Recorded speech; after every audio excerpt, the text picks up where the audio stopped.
Mi chiamo Paolo, sono della parrocchia del Sacro Cuore di Mestre e siamo un gruppo di una trentina di persone che da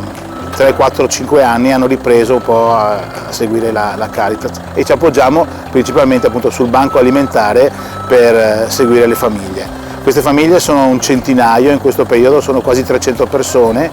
e appunto in particolare nell'ultimo periodo abbiamo anche tante famiglie ucraine. E quindi oltre al discorso alimentare abbiamo anche seguiamo l'aspetto dei vestiti, cerchiamo un po' di reinserirle anche nel lavoro e appunto stiamo cercando un po' di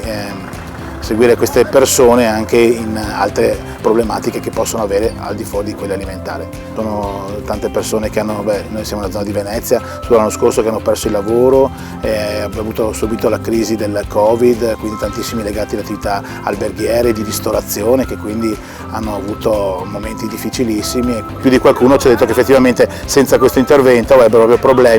hanno problemi alla sussistenza, insomma. Vediamo praticamente che c'è la solidarietà vera e propria, oltre poi credo che anche come cristiani sia insomma, un momento importante di solidarietà con l'altro, insomma, dove si trova veramente Cristo che è in difficoltà. Ecco.